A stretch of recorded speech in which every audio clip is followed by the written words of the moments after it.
All right, good evening, everyone. Guess we should get started.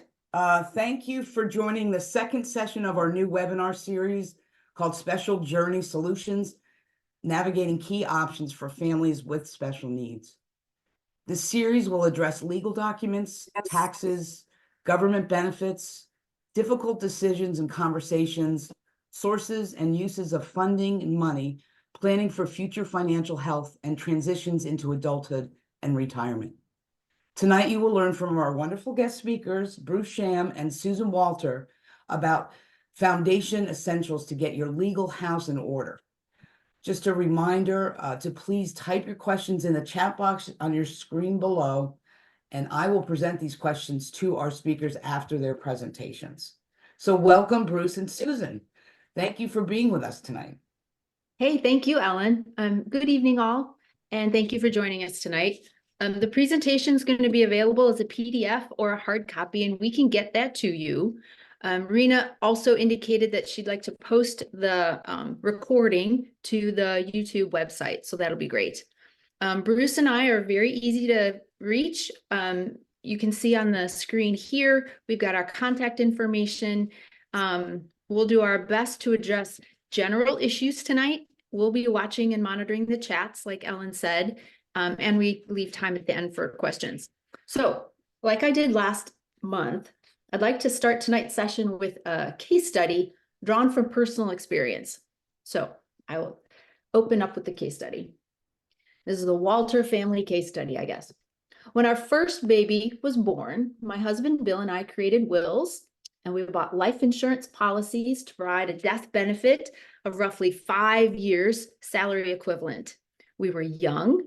We had a mortgage on our first home. We were early in our careers. We saved in our employer-sponsored retirement plans, our 401ks. We were so proud of ourselves for adulting so responsibly. Baby number 2 came along. We now contributed to a 529 college savings plans, and we added a revocable family trust to our will. We were living in Illinois to facilitate probate. We titled big assets like the house to this trust. We added power of attorney documents for finances and medical decision-making on each other, thinking that day would never come. We were absolutely chugging along. We were in control. We were making good decisions. We knew what we were doing, and we had a plan. And then everything changed. We crossed an arbitrary border into the land of disability. We didn't speak the language. We didn't understand the rules within all the various fiefdoms. We felt it felt complicated. It was overwhelming. Any sense of control we had over our long-term futures, that effectively disappeared. The best choice we made was to find experts. Just like in medicine, we moved from that general expertise of a trusted GP to the specialists in neurology, and then into the subspecialty of epileptology. Experts that had the breadth of knowledge to connect the pieces, but were also deeply specialized to understand the intricacies and nuances of their domain. So like the doctors, we met specialized lawyers, financial planners, CPAs, to assist us in reorienting our navigation towards successful outcomes. They could see the big picture and recommend the right pieces and execute those right pieces at the right time. We updated wills and the trust language. We created a special needs trust. And by the way, there was no immediate need then to actually fund the trust. We simply created that vessel that existed before it was needed, avoiding headaches, emergency decisions, and potentially disadvantageous financial impact. Bill and I, we are very private people, and we felt quite vulnerable when we first started crafting our life and disability plan. It took me a hot minute to get comfortable and even to understand how sharing information across these professional domains actually facilitated and buffered us from financial planning errors, estate errors, errors of the kind that are like, oops, I didn't know that, those big surprises, which we would rather avoid, and it's the opposite of what you probably want for your person. You'll see throughout this series that what we talk about tonight works in tandem with the financial planning, the care considerations, the tax considerations, quality of life planning, Social Security, Medicaid, Medicare, blah, blah, blah, and so on. So tonight we're going to present and define these various legal documents specific to disability planning. And next month, we're inviting an amazing disability lawyer to speak with us about the language and the inner workings of these various legal tools. It's really a do not miss seminar. So again, I'll watch the chats, drum roll. We're going to get started. Let me advance the screen. Here we go. So tonight we're talking about legal foundations, and you think about this as that integrated planning, all these instruments that provide that structure for the life care plan.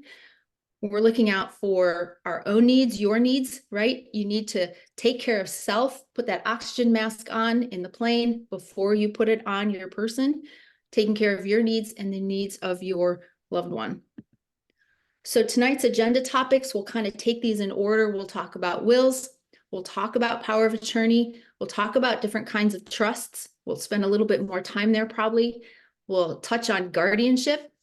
And then we have able accounts and letter of intent. And even though those aren't technically drafted by a lawyer, they're not legal documents, they work very, very closely with all of these other things to keep the process in place. So I'm going to let Bruce take over and have chats now. Take it over. Okay, thanks so much. I just want to say hi. There's so many people on tonight that we've visited with over the last few weeks. I just want to say hi and welcome and thank you just for all your kind comments, letters, emails. It's really been a pleasure working with you. And tonight we're going to go deep into the legal side of things because it can be overwhelming and confusing. And, we're just going to start with, for those of you who are on the last call, we talked about the need for comprehensive planning over very limited planning. And, in the state of Pennsylvania, really any state has their laws of intestacy, which dictate what happens if you don't have a will. And while people may say, well, I have a will, everything's taken care of, remember that the will only governs your solely owned personal property. It has no bearing on what will happen with your 401k, your bank account, well, your bank accounts, but investment accounts, life insurance, beneficiary designations.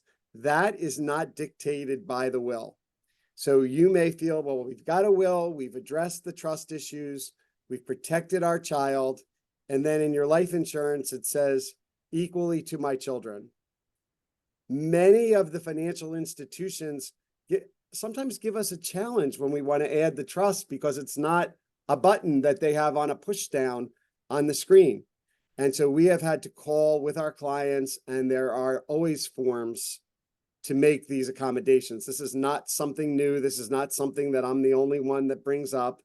These companies are required to make sure that we accommodate and not jeopardize our children by having assets given to them outright. Okay. So, obviously the will is your opportunity to say what you want to have happen, but it does have those limitations. Okay. Just some helpful terms to keep in mind that you're going to start hearing. There's going to be a major change in the state tax law in 2026. We already know that that $23 million estate that you can pass is going back down to 12 million. And if you don't have certain provisions in your documents that address these pour over, where you can get both marital deductions, people who want to take advantage of that, remember the limit's going to be 6 million adjusted for inflation. Those families who have more than 6 million technically can pass 12 million without any federal estate tax, but we want to make sure that these documents have been updated. We've met families. I've been doing this 46 years. The marital deduction used to be $250,000. You may remember words like AB trusts. A lot of these things, really are not needed, and should be updated. So I think it's very, very important that these documents be looked at periodically. We met with families the last couple of days. People that are named in their documents are no longer alive, or they themselves are dealing with memory impairment and other issues.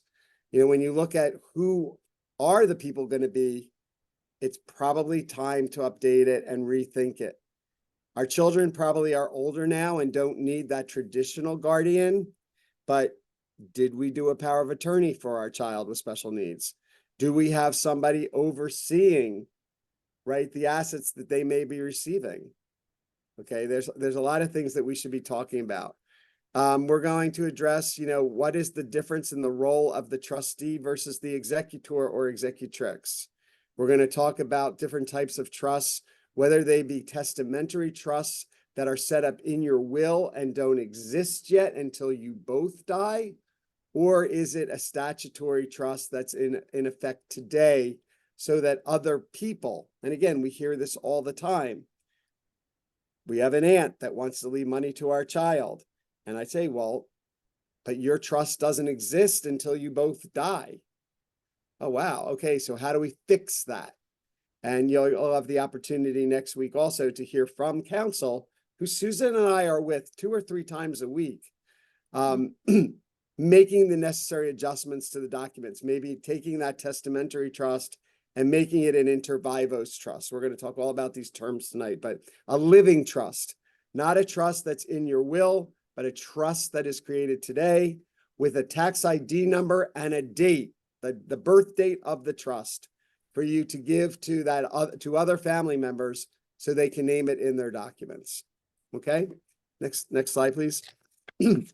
So a lot of people ask us all the time, okay, well, what's the difference between guardianship and power of attorney?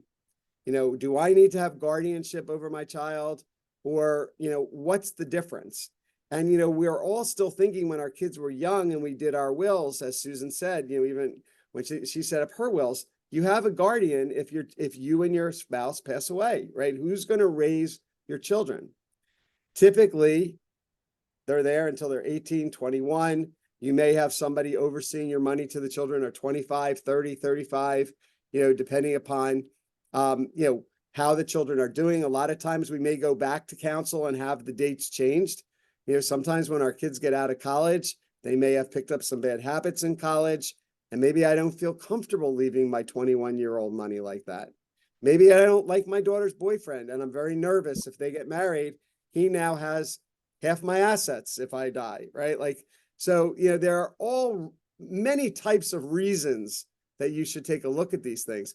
And you know, for those of you who get to know me, I'm a huge advocate of having powers of attorney on our neurotypical children when they're away at college, because if something happens, they're in an accident, they get sick, they're in the hospital. Like we all know, you know, maybe they'll have blood alcohol poisoning, right, from that bad night at a fraternity party. We can't call the hospital and get information about our own children if we don't have a power of attorney. And that's something that's really scary. You know, when you hear from your daughter's roommate that your daughter's in the hospital, okay, and you can't find out anything about her, what's going on with her, and maybe she's not able to talk right now. So, you know, I strongly encourage that you get a power of attorney. Now, the child with the disability needs to be competent enough to be able to sign a power of attorney. Competent may be an X if the children, you know, can make an X and it's witnessed, but do they understand what they're signing? And, you know, for those of you who have worked with me in the past, you know, like, you know, often we meet the children and we'll say, you know, can mom and dad make medical decisions for you? Yes. Can mom and dad help you with your money? Yes. Are you comfortable with mom and dad managing your checkbook? Yes. You know, I know that the judge, if a judge is challenging your children, are going to ask a series of questions and then try to trick them to see if they're just sort of programmed to say yes. We want to make sure that the child understands what they're signing. Okay. That being said, the state of Pennsylvania is being very tough on guardianships nowadays. Okay. They feel that we should be giving the least restrictive. You know, we want our children to have rights. We want our children to be able to vote. We want our children to be able to, express their opinions, right? And this is why a power of attorney works very, very well, because it's only really exercisable if the individual is not in a good state, if they are not capable under a doctor's care to make those decisions. By signing this, they're not letting us just take over. Okay. Now, there are limited powers of attorney. There are more involved powers of attorney. There are financial, there are medical, there are durable powers. Sometimes we even hear the word springboard, there are times when we can use it, right? And again, there's no cookie cutter answer. And so when we work with the families, we're looking for your child, what is going to be the best way to set this up. Sometimes we'll do one document that covers both if we feel that a child truly is not capable of understanding life, the life care, sustainable life care, right? That may be really overwhelming. It's really overwhelming for many adults, to really think about that. But so we may do one document that covers both. But remember, you are your child's guardian until they are 18. Okay, so, a lot of times parents say to me, Bruce, so I need guardianship. And I'm like, no, you are your child's guardian. But it's one of those things that the day they turn 18, technically, they are emancipated in the eyes of the courts in Pennsylvania. And, look, doctors, hospitals, health insurance companies, Social Security, you could be on the phone calling about your child and they say, I'm very sorry, you need to get Amanda on the phone because I don't see her power of attorney and she's 18. And for those of us whose children may not be verbal or have intellectual challenges, this can be very, very difficult and overwhelming. So, it's very, very important. The nice thing is that if you have a relationship with the special needs attorney, we know when your child is turning 18, we can have the documents ready, we can have them notarized and executed and not have these issues. Okay. Next slide, please. So trust.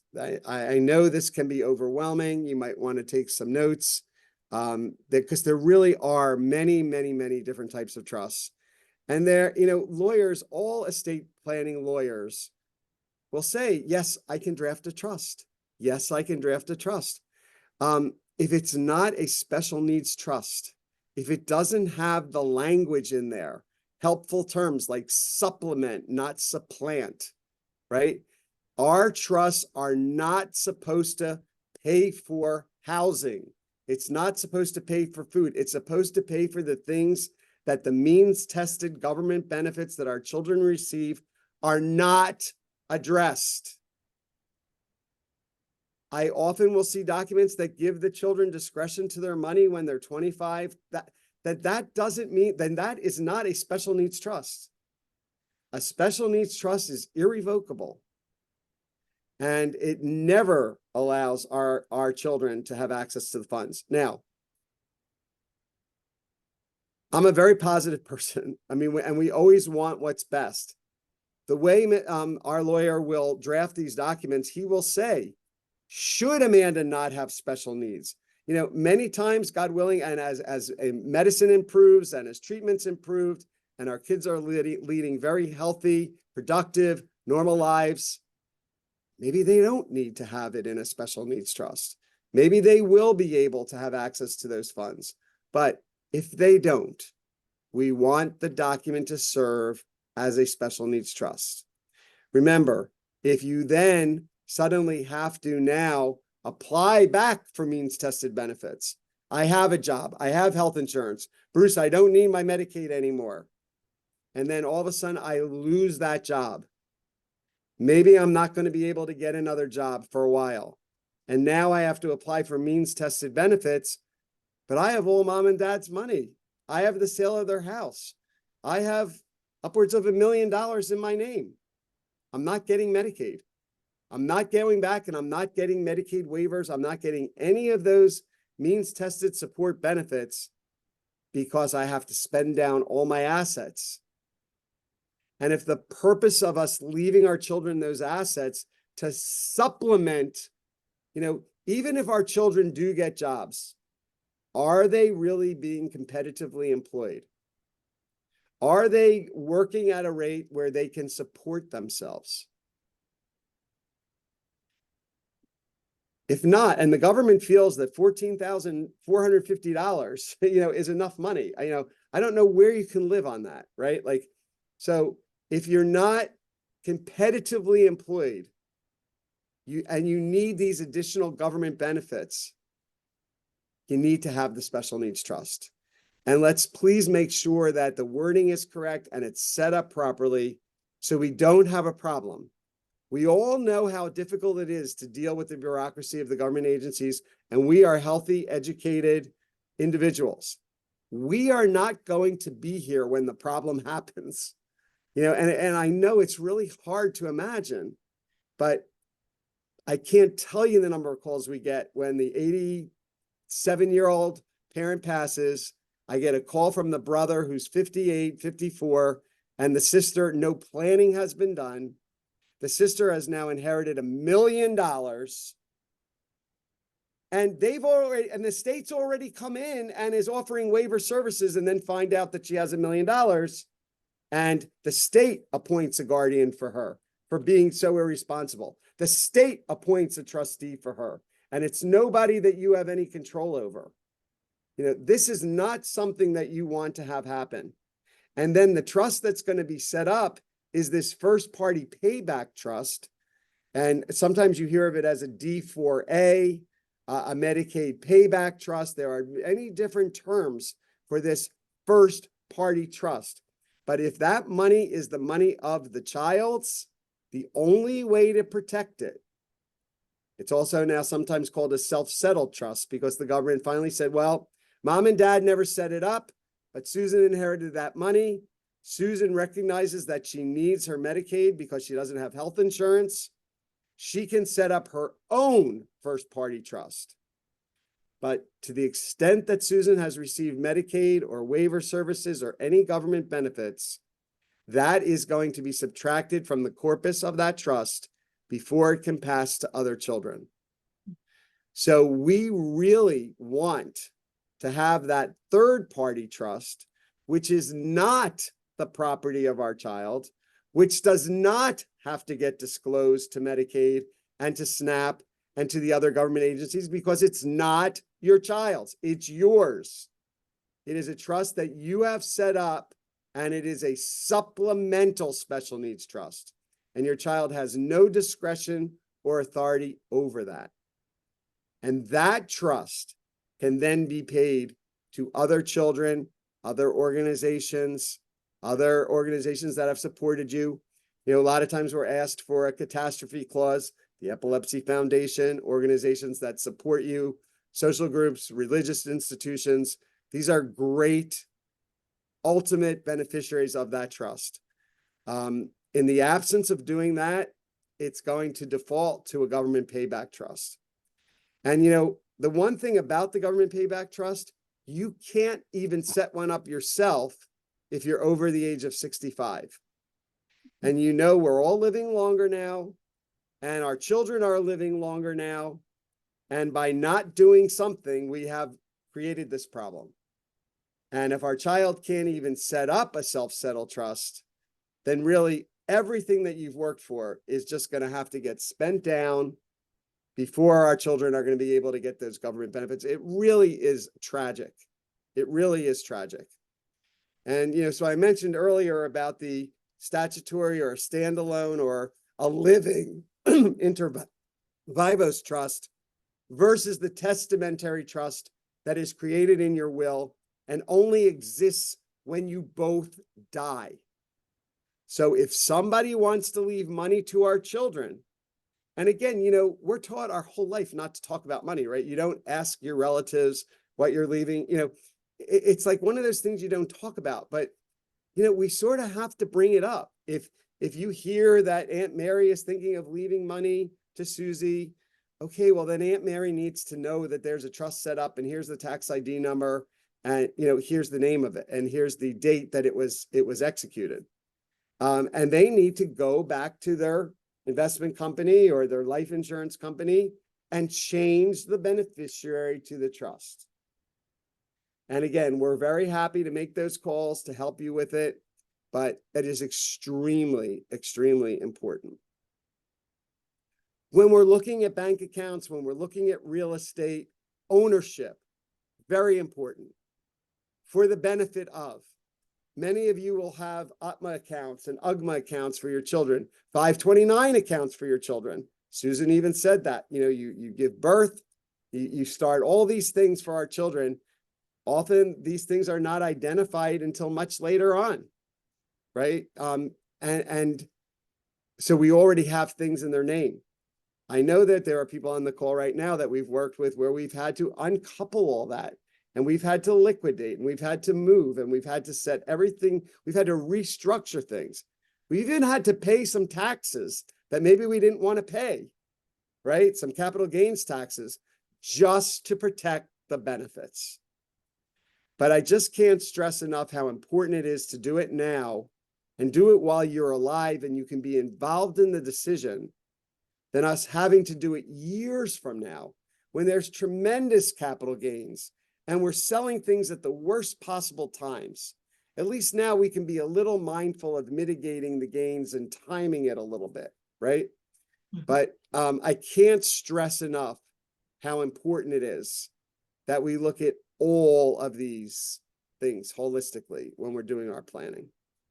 Next slide, please. This is a nice slide. Again, you'll have this, Ellen will give it to everybody.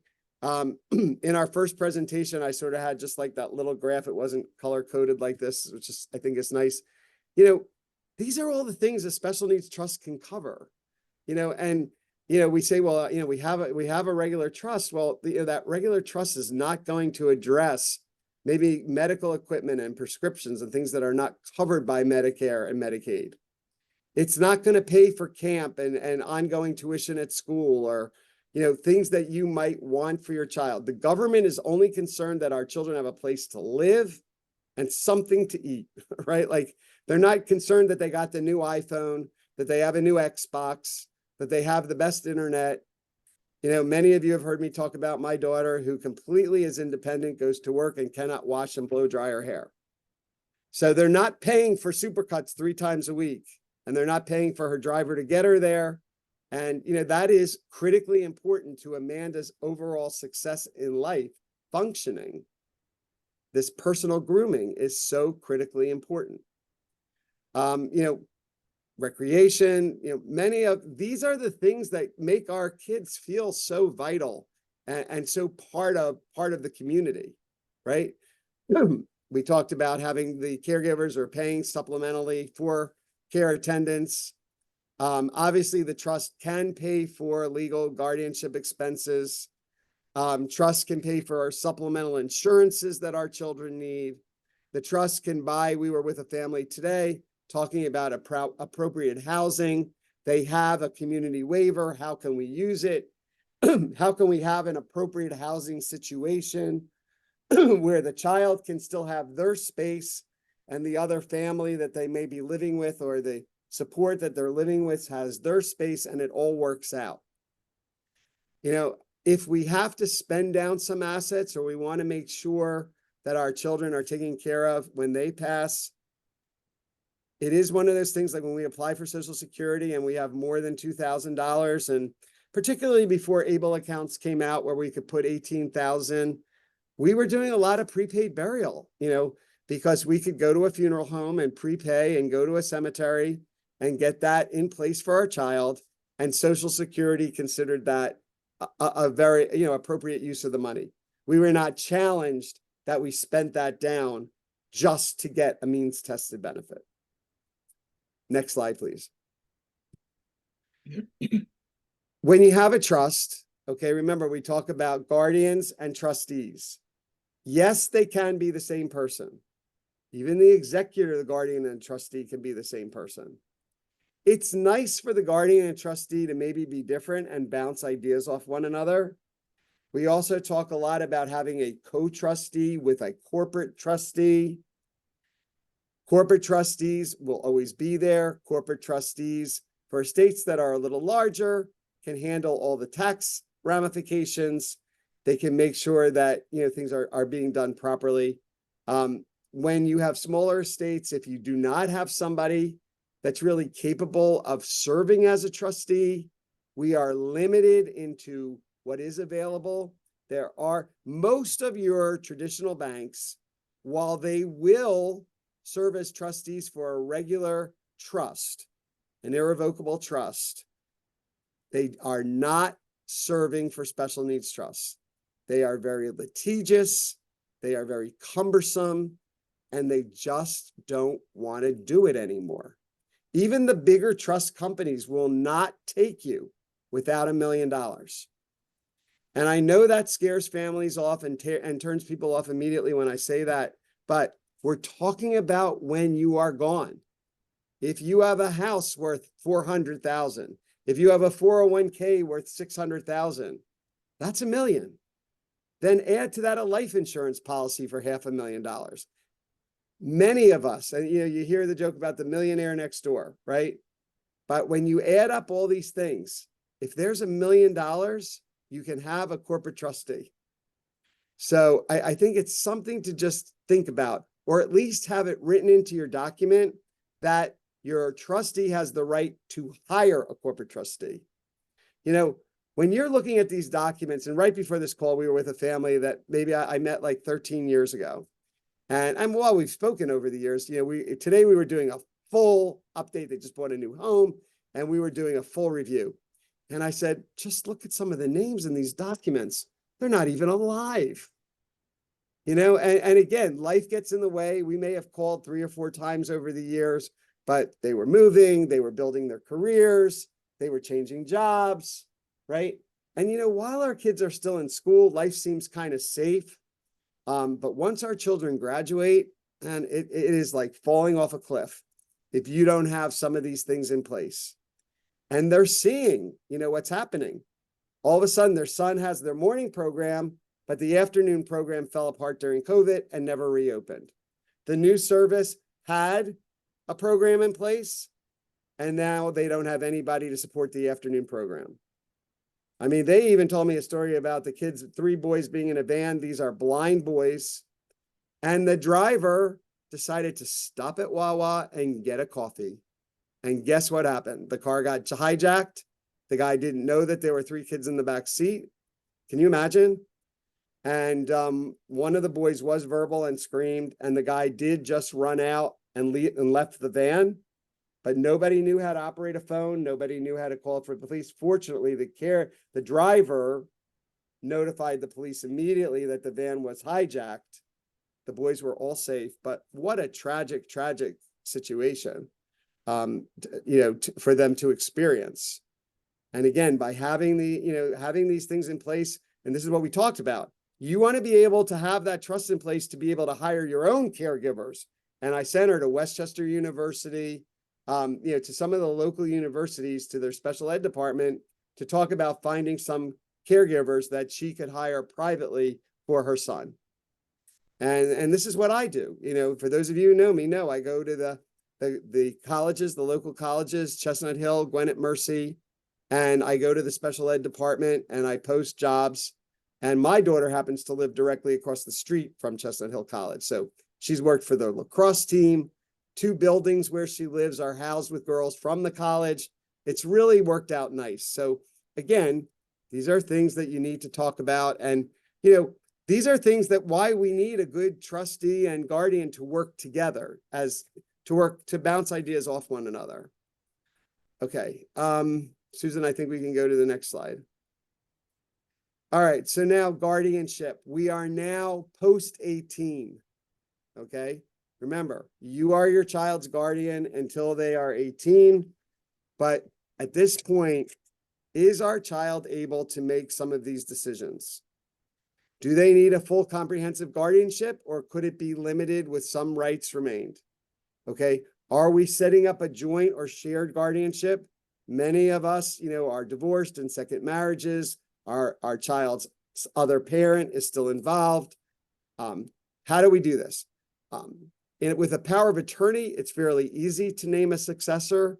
With a guardianship, you can recommend a successor, but that person still needs to apply and be appointed. You know, if they have, God forbid, you know, gotten into some trouble with the law, things can happen, they're not responsible, the state is not going to grant them guardianship. So again, you want to make sure that, you know, you're thinking about this. I mean, I find this to be one of the more difficult things that we as parents have to think about. It is state specific. You know, if you move, doesn't mean it's automatically transferable. Many states are reciprocal and they do work together, but you still need to notify the state where the guardianship was set up that you have left. And we have to notify the new state that you have arrived. So, you know, again, when we're moving, and I talk a lot about that with you when we're setting up the wills and we're naming potential guardians, do we really want our children to leave? If they are set in a program, they are set with waiver services, and we all know how long it takes to get these services. Do we necessarily want to just pick them up? They just lost their parents. They may have just lost, you know, so much. Do we now want them to have to deal with moving from their job, moving from their friends, moving from their church, moving from their world? Sometimes it's better to have somebody local that might not have been the person you thought would be overseeing their care, but can keep them in the environment that they currently are in. Okay, I just think that's very, very important to think about. We want to make sure that we have individuals named again as their healthcare representative. You all know when we're working with Social Security, we need a representative payee. There's a lot of roles that are going to come up. And I'll tell you, you know, your extended family is not jumping and raising their hand to take these jobs. It's a lot of work and a lot of responsibility. So you want one of the things that has often helped when we are talking to other family about these roles is if you let them know that you're not asking them to take on the financial responsibility of raising your child. If they know that the trust is funded, if they know that the child has sufficient assets. Sometimes these individuals may even be getting paid. We worked with a family recently. They left, you know, a trustee can actually take a fee. If it is somebody in your family, often the documents are written that they waive the right to a fee.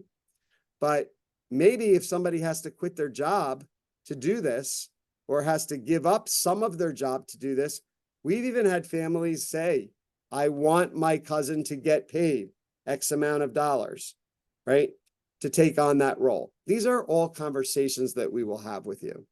But again, working with the corporate trustee, the fees are very reasonable. And if you do it properly, you're not paying a brokerage fee and a trustee fee. It should be coupled together. But many people I see that they're paying both. They're paying the brokerage fee and then they're paying the trustee fee. It's really duplicated, and it doesn't need to be. I just want to make sure I'm not missing anything because there's a lot on this slide. But I also want to be mindful of the time, and I want to, you know, give us time for questions. I think, Susan, I think I've hit most of the highlights here. I think so. Yep. Okay, so let's continue. ABLE, what a great thing that the government came out with. Again, didn't come out really until 2017. If you Google it, it'll say it got passed in 2014, but you couldn't find one anywhere. There are some limitations to it. If our children are still receiving Medicaid and means tested benefits, you don't want to get anywhere near 100,000. But you know, I was talking to a family just now. The child was left $10,000. Okay, there's no need to set up a first-party government payback trust for $10,000.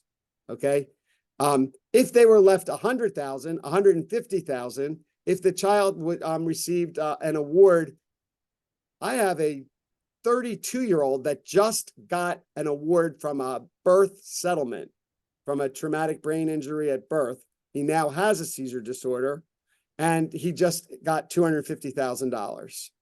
All right. Yes, I can't put that in an ABLE account. So we needed to set up a first party trust to receive that money. Okay. But it's a great vehicle. It's very user friendly. It's very nice for the kids to have. There are some that can come with a debit card. They can use it for, day-to-day expenses, or, if we're funding it once and probably never again, there are more traditional investment companies that, are give you more investment options than the state plan, but it's a very great vehicle for them to have to work with, especially if your children are working and getting maybe your Social Security. We will have a session on Social Security, but remember, when you retire or if you become disabled, our children now access our benefits. And for those of us who are working longer, making more money, getting bigger benefits, our kids could every month potentially have more than $2,000. So you will need that first party trust eventually, but the ABLE account works very, very well. They can put in 18,000 plus, if they are working, up to $14,580. Now, many people question me that, well, I heard that these are government payback accounts. That is state specific. Right now, Pennsylvania's position on ABLE accounts is they are not taking that money. Anything left in that account would then pass to the estate of our child. Now, that's where it gets tricky, because the state could have a claim to the estate if things weren't set up properly. So again, I don't want to mislead anybody, but Pennsylvania's rulings, if our children are just using this, as a means of managing money, Pennsylvania has no rights to that whatsoever. Okay. Next slide, please. An ABLE account, unlike a special needs trust, can be used for pretty much anything. It can even be used for college, right? So a lot of times we're meeting families, they had that 529, and now we're moving 18,000 a year into the ABLE account because maybe now their child isn't going to college, but maybe they are. Okay. It's, you never know. Maybe there is an opportunity for them to get advanced education, and you don't want to lose that opportunity. When people say to me, Bruce, what's the downside to it? I can't find the downside to it. If you just have a 529 account, the downside is if our child never goes to college, there's a 10% penalty if we liquidate it, if we don't have somebody else to give it to and change the beneficiary to, because you can move a regular 529 to somebody else. You can even move it to yourself if you yourself want to go on for an advanced degree. But if you don't have anybody to move it to, then you're going to pay the 10% penalty for not using it for college. But the 529 ABLE account can be used for college. Okay. It's a really nice, easy, I see Robin's asking, the amount that you can deposit, that was the 14,580. So they can put in 18,000, or the parent can put in 18,000, or in our case today, Aunt Mary can put in 18,000. But if the child is working, they can put in 100% up to 14,450, 250, 14,250. The rate just went up slightly. It's right on the slide, 580. But Robin, remember, we don't want to get close to 100. Mm-hmm. And if we're putting away, 32,000 every year in 3 years, we're going to be over. It's more for if the children are working, and my daughter immediately now every month is like 2,200. She's 200 over. So the minute it hits the checking account, it goes right into the ABLE account, that extra 200. So no, and we really do like 300 or 500. So we're keeping it below the 2,000. So if Social Security is auditing us that day, they're not going to see that problem. Okay, next slide, please. Oh, go ahead, Susan. I'll just tell you, so I use the ABLE account. We transfer the 18 grand every year, right? I pay for Henry's tuition. When we travel out of town, far, far away for his medical, he pays his travel expenses through it. It just comes in handy. He needed root canals and crowns. I was able to use the ABLE account money for that.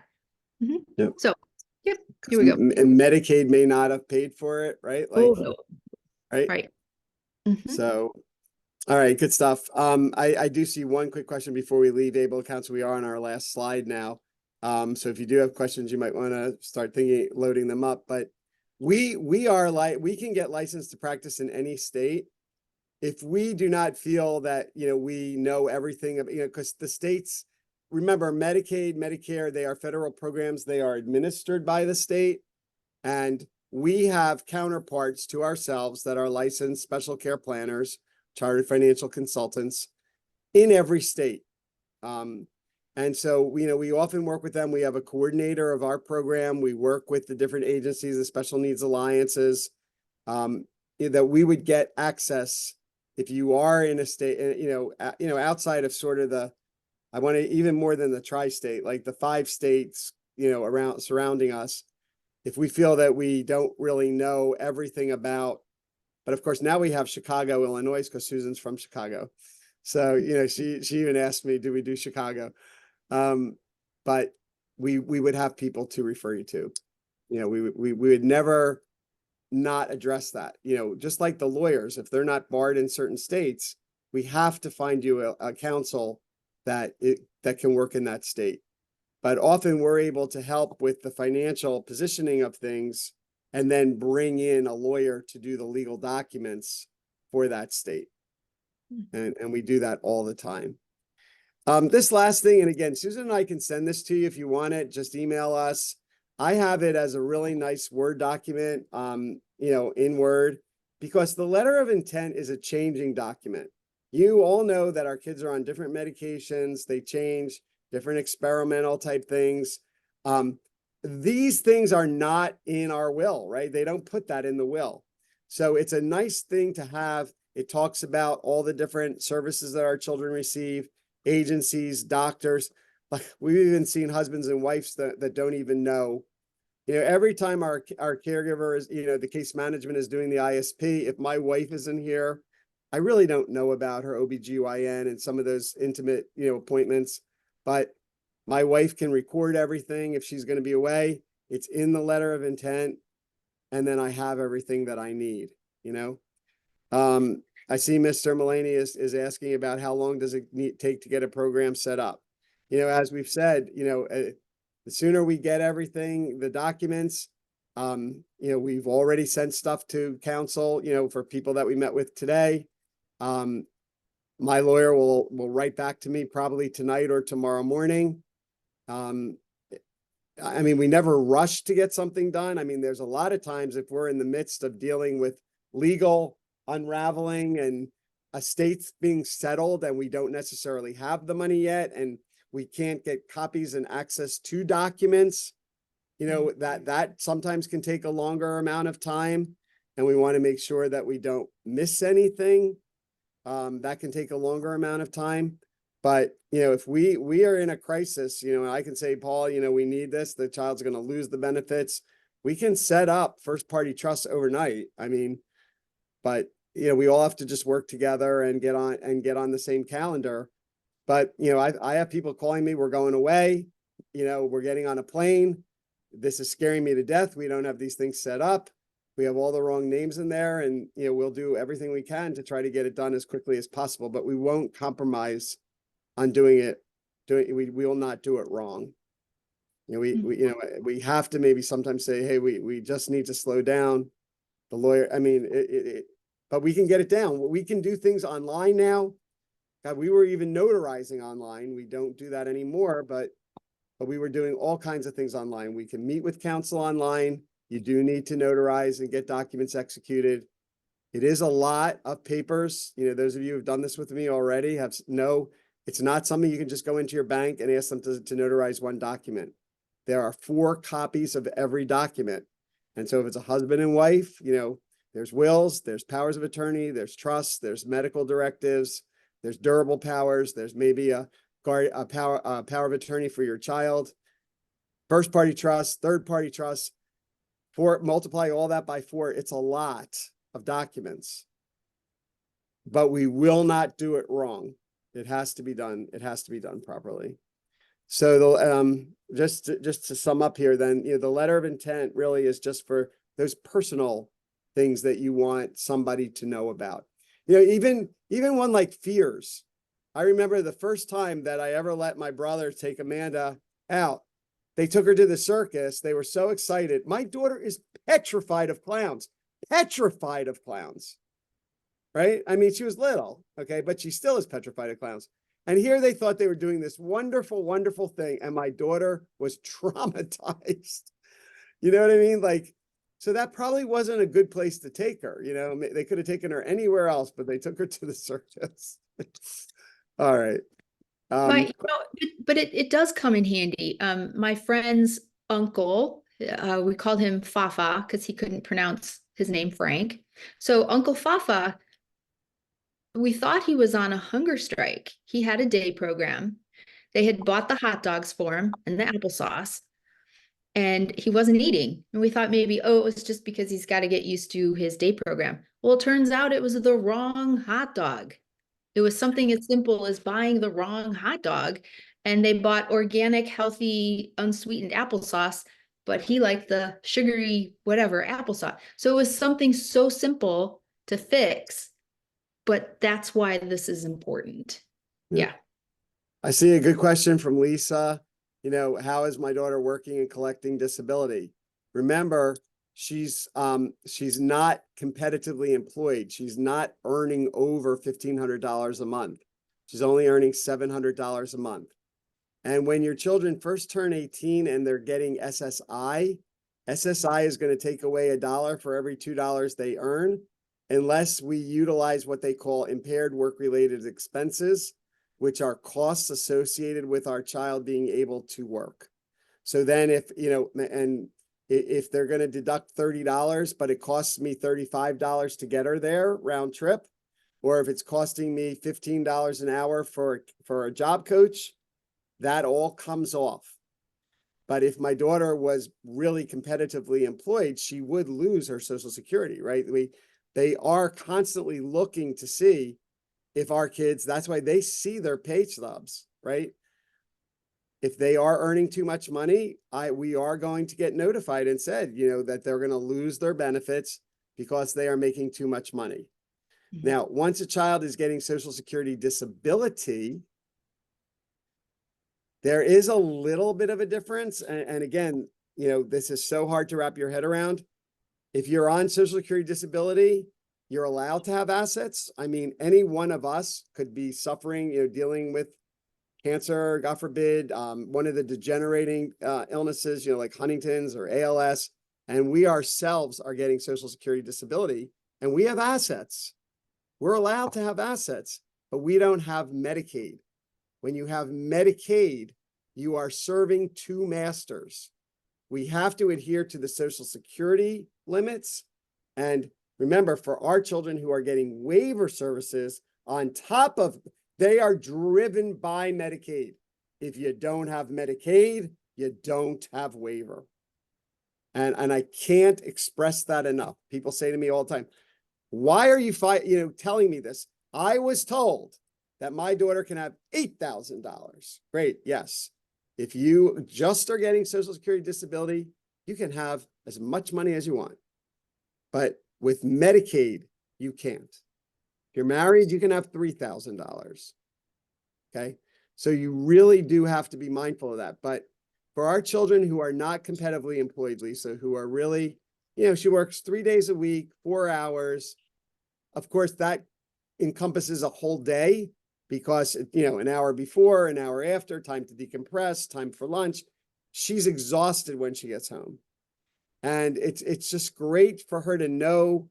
We were talking to a family the other day about like a chart. She has a dry board. When do I wake up? When do I get picked up? When do I go to bed? I mean, it's wonderful. And even though she has the dry board, she will absolutely call me tonight at 8:30 and ask me again. But that's okay. That's fine. Today is one of the first days that her caregiver picked her up, and my wife and I don't have to bring her home at 8 o'clock. Said to my wife, where's Amanda? My wife said, don't you remember? She got picked up from work. They're getting her hair done. They're going out to dinner, and then they're going to a movie. So, you know, we don't want to lose that waiver, right? We will make sure we don't lose that waiver. What else? I know we really threw a lot at you today. I'm trying to look through the chat here, Robin, and see if we missed anything. I don't see any other questions. Does anybody, have another question, or anybody want to unmute and ask a question? Okay, here I see one new message. How do you claim work-related expense on SSI? Very good question. Trying to remember now. It's been a while since I did that. You have to, normally what I did was you call. Once your child is receiving the benefit, you do have a caseworker at SSI, and you do have a direct number, which does make it a lot easier than when we're just applying and we feel like we're just calling into this abyss, right? Like nobody ever answers the phone.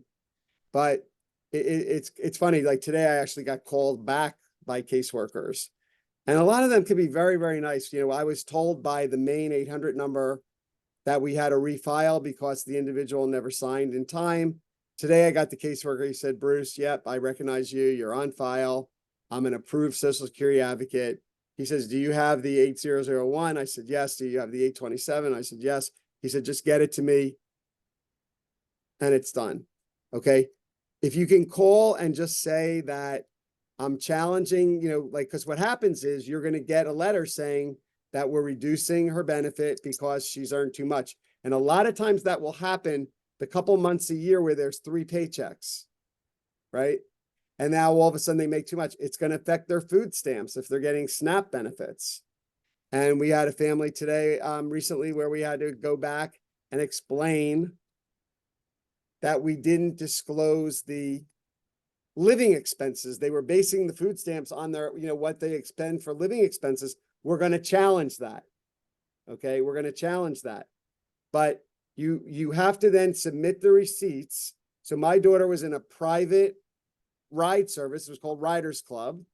So they would give me a receipt every month showing the expenses. So when Social Security said we have to deduct $300, I could send them $350 worth of receipts. And so that's how we were able to then get the money back. It's a back and forth. It is cumbersome. But there's no way around it. But we truly did have those impaired work-related expenses, and I didn't have to do it every day. We had to do it once a month. We got a receipt. If it's the same, if it's a job coach that you're paying for privately because your waiver hasn't come through yet, then you can get a monthly receipt for that. Okay. I hope, Lisa, that answers your question. Here's another question. Is it possible to have an IRA if you already are receiving Medicaid? See, so this is one of those things, my daughter works at Giant Supermarket. They have a mandatory 401k that they put 1% of her salary away. She doesn't contribute to it. We have no say in it. Of course, after 12 years, there's not even $200 in there, but it's a problem. That's why I like the ABLE account. That's why I like the ABLE account. Use the ABLE account like a Roth IRA. It grows tax-free. The money comes out tax-free. An IRA is going to count as a countable resource. Yes. Right? Yes. So if it's not in that payout status, the IRA is non-exempt. Exactly. And it's counted as an asset. Because our kids could get it, even though there's a penalty. Yeah. They could get it. And this is when sometimes, it really does break my heart, because we are meeting kids who in their 30s are beginning their seizure journey, right? And they have built up work records and but maybe they don't have substantial assets that they can just completely self-insure. And we need to get them Medicaid qualified. Often we are liquidating these accounts, paying the tax and penalty, although often the penalty is waived because of the disability. The 10% pre-distribution penalty is waived if you are disabled. And again, somebody needs to know to say that and to advocate for you. And this is what Susan and I do. But, we are paying taxes and then we're putting that money in a first party trust. And we're then basically telling the government, look, this is what we're doing. We're doing what we have to do to keep the benefit. And then, I was telling a family today, when you got the denial, in the package should be an appeal form. And we just fill out the appeal form and appeal. You usually need 60 days. Otherwise, we sort of have to start over. And we make the appeal that, okay, we did it wrong. You know, and now we're fixing it. That's all. So it kind of brings up the point too. Sometimes you can inherit the child with the disability can inherit an IRA, right? But you would want that to go into that third party special needs trust. And then traditionally, if you're normative, right, you get the 10-year spend down on that IRA, but with the disability, you can stretch that out over the life. So, but I know that's a thing that happened in my family, so I'm just aware. Yeah. And when, you know, Lisa, no, excuse me, Eliana, you want to be mindful of what assets, you know, and again, you know, we do know you. I mean, if you have multiple children, I sometimes look at, okay, you don't have to give 50% of each asset to each child. People think, oh, well, I have to give 50% of my life insurance, 50% of my IRA, 50% of my 401k, 50.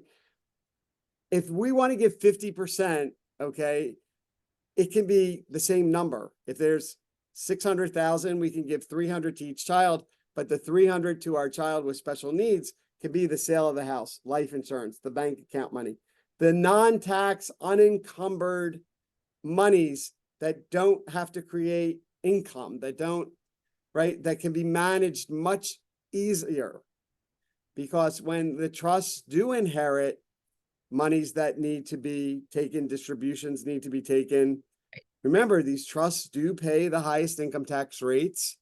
And if it's generating that much income and more income than our children need, unfortunately, a lot of taxes are going to be paid. And it's just one of those necessary evils. And that's when we're in the conversations when, well, maybe I don't need to keep my child on Medicaid. When is it that, you know, we should just not be worried about these means tested benefits? But, you know, I think that, you know, it needs to be several $1 million before you say that. You know, I know it seems like a lot to have $1 or $2 million, but with the market, you know, you never know what's going to happen. The waivers could go away, Social Security, you know, things can happen. I think you want to make sure that you don't lose these benefits unnecessarily so that we can prolong our monies that we leave to our children in trust. Right. So we have to make the good decisions based on the information we have today. It is 8 o'clock. Are there any additional questions? Last. So next month, we have our special needs lawyer coming in to chat. I encourage you to, let me pull up the first page of the presentation. I encourage you to email if you have any specific questions. We can kind of formulate that and fold it into the presentation. Bruce, I see there's another question. Okay, good. When you sell a house, that money goes into S&T, but there's an annual funding limit. What do we do with that money until you can get it in the account? Right, there's not an annual limit on the S&T. We can put unlimited money in the S&T. There's a limit on the ABLE account. And remember, the ABLE account can't go over 100,000. So I don't look to the house as something that we would put in an ABLE account. The house, if it's in the trust and gets sold in the trust, that's fine. Remember, before we go and recommend that houses be put in trust, we want to make sure, you know, is the family going to maybe need it? Is the family maybe going to need to sell that house for themselves? You know, if we know that this house was purchased for the benefit of the child, there's no reason not to change the title. It's $400 to transfer a title and have it in the trust. Because remember, if we leave the house to our child outside of the trust and they can no longer handle it, they can't take care of it, they have to move into a group home and it gets sold, well, then the proceeds are available resource to our child. If it's sold in the trust, it's protected. So the limit is on the ABLE account, not the special needs trust account. I hope that answers the question. I hope that answered the question. I think though that's all the questions. Thank you, Bruce and Susan, for coming tonight. Wonderful presentation, so much information. I just do want to add that I'm terrified of clowns too. Oh, there you go. See, you and Amanda get along well. Thank you to everybody who Scary. joined us tonight. Please tune in to the future sessions that we talked about. It takes place the first Thursday of each month from 7 to 8. Our next session is on March 7th about the importance of the legal language that Susan and Bruce were just talking about. And I hope we see you then. Good night, everybody. Thank you, everybody. Thank you for coming. Good night.